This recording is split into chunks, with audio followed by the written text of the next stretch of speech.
Grazie, Dr. Civili. I'm currently in charge of the European Parliament Department for Asia Pacific, and I do believe that the Pacific Islands are a very fascinating, fragile, and challenging area for the development of artificial intelligence, with a number of situations, scenarios, opportunities, which are actually very relevant, according to me, for the future of artificial intelligence worldwide. We all know the geography of these regions. We're talking about the PIC, the Pacific Island countries, dozens of small countries, in some cases one island, like Nauru, with a very limited population, the second smallest countries in the world after the Vatican City, 12,000 people. In other cases, more population, such as the Solomon Islands, around 700,000 people, but scattered around more than 500 inhabited islands. And Kiribati, Tuvalu, Vanuatu, Fiji, Marshall, Micronesia, etc., each of them, they present a very peculiar geographic and anthropological situation. Very far each other, so a completely different scenario from what we can see, for instance, Africa mainland. And very far each other.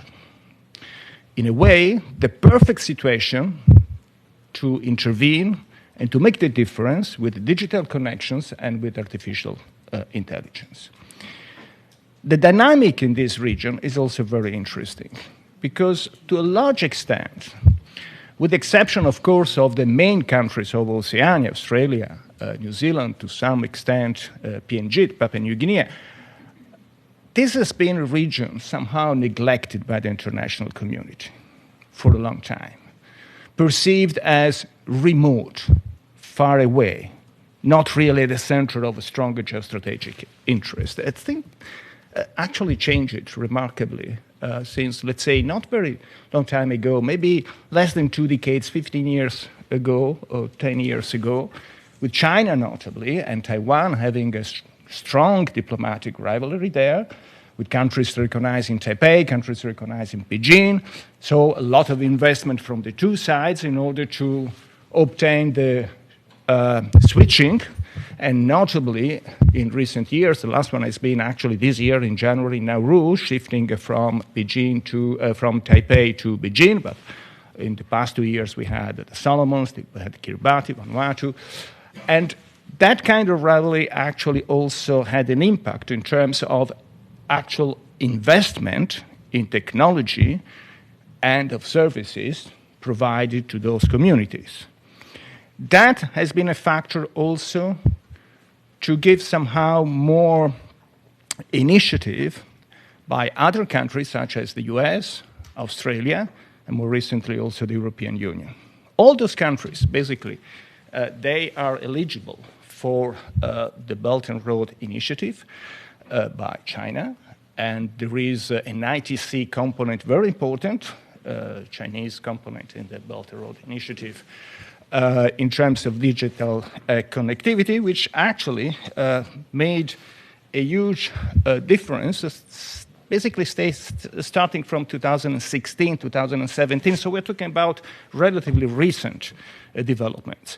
And we can currently more or less assess an investment which is now at around $7 billion US by China in digital connectivities to those countries. Digital connectivities is crucial because without the digital infrastructure, of course, not entirely, but to a large extent, artificial intelligence provisions, cannot be implemented. And those countries first needed to have digital connectivity in order to later on have artificial intelligence. We had a lot of Chinese-owned companies active in the regions, such as China Mobile, Huawei.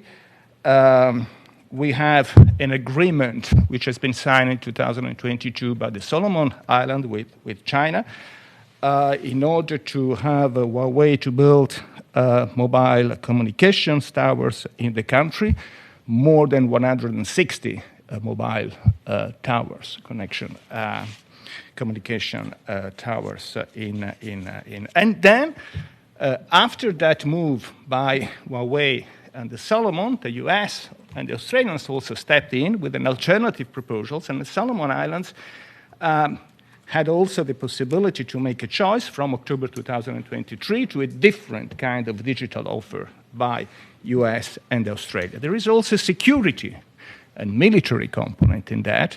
I will come back that to later, because artificial intelligence investments are also sometimes part of a bigger game, of a bigger interest which are actually taking place in the regions, and of course also as well. Solomon Islands and China also signed, and that was part of this kind of investment of a security and military cooperation agreement, which has been, of course, a matter of controversy or a matter of discussions in the international community.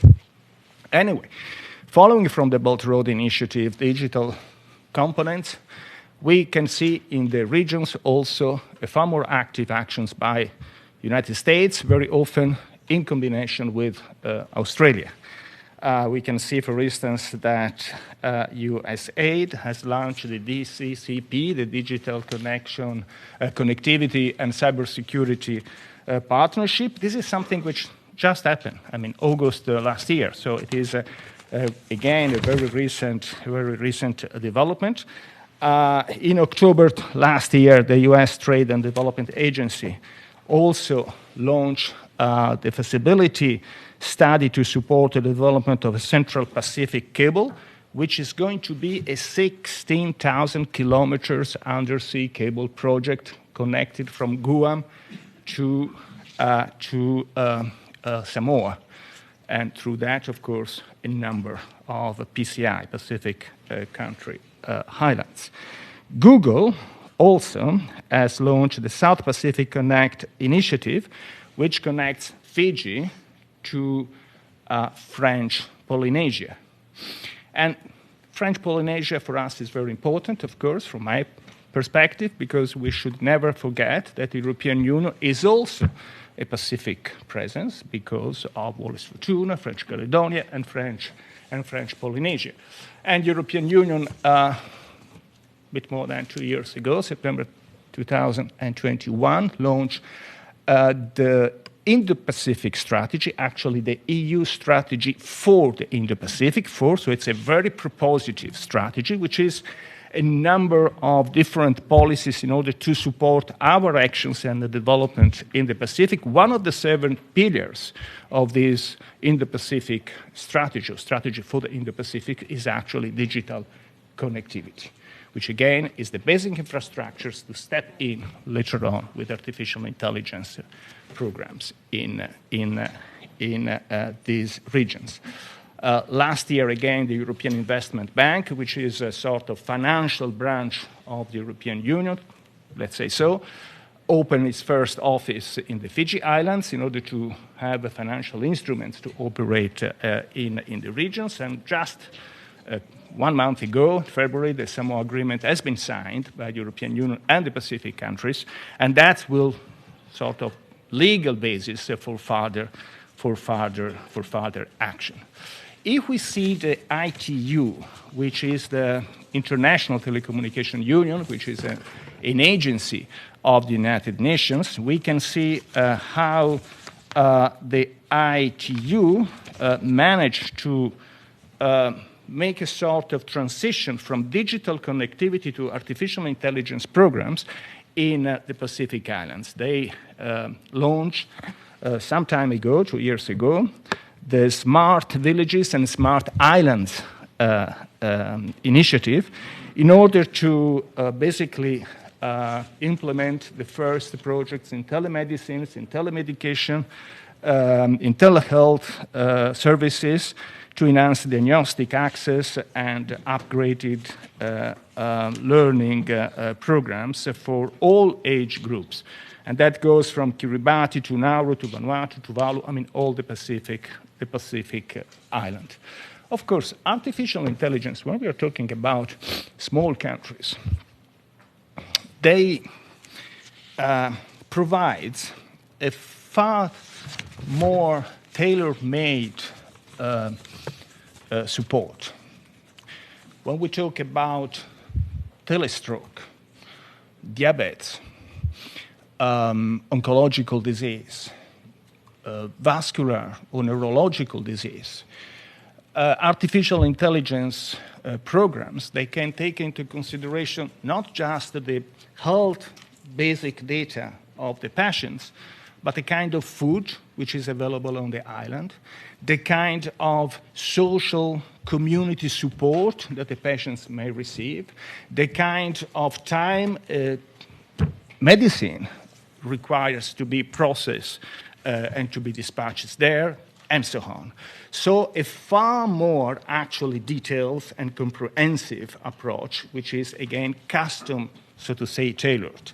And this is not much time to develop that. It's very much true also for education programs, but it's also very much true for other issues such as, for instance, prevention of natural disasters, awareness about natural disasters. Climate change makes, of course, a huge impact in these regions, etc.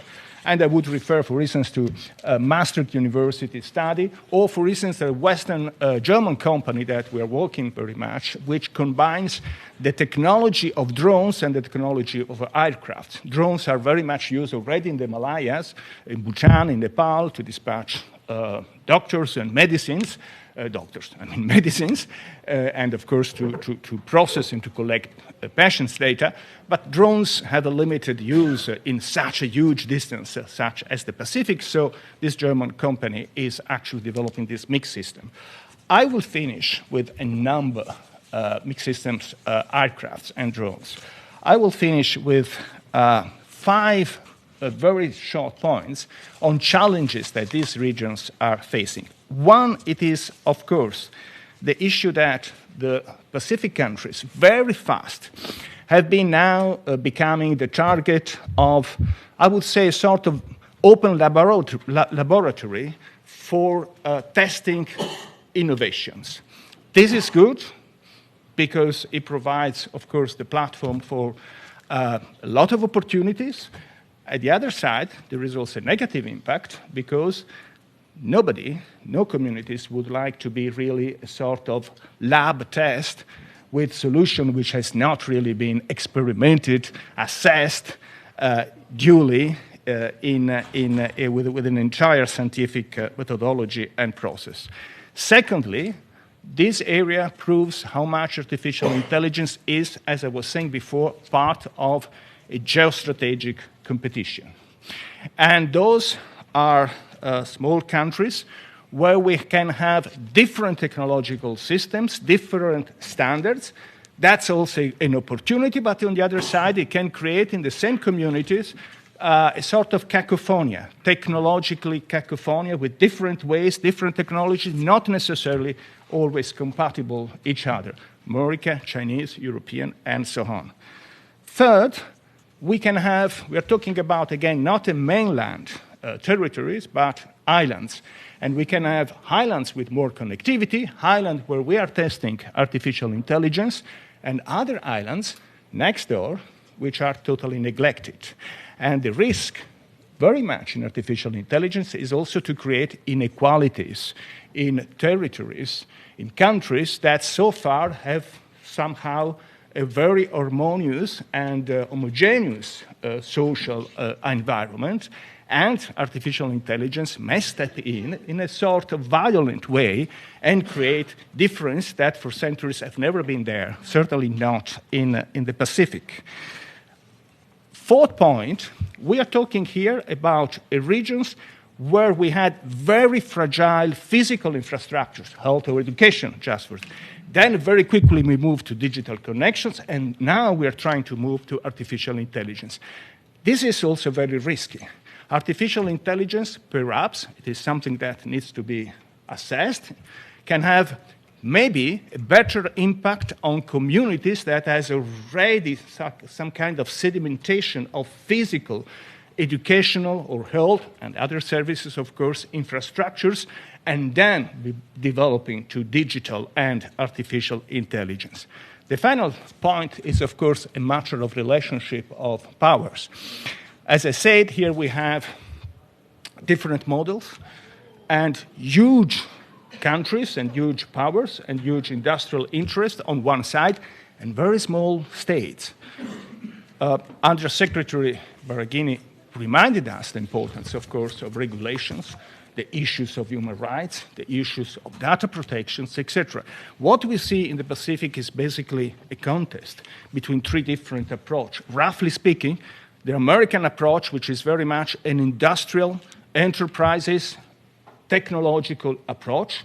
The Chinese approach, again, roughly speaking, a state-driven approach with partnership with the countries, but partnership with different, very different powers between Beijing and small countries on the other side. And the European approach, which is more a safeguards, rights-driven approach. And the EU, last December, has been the first entity, of course, to have, was reminded, very comprehensive set of regulations to try to implement artificial intelligence according to us, in a proper way. But this is something that is not really in the hands of far smaller countries with very limited regional coordinations, and again, with the risk of becoming dependent of conflicting technologies. I would say that those 5 parameters are actually measures and benchmarks that can be very interesting for assessing the impact of artificial intelligence everywhere in the world, in different regions. And here we have probably at their extremes. Thank you for your attention.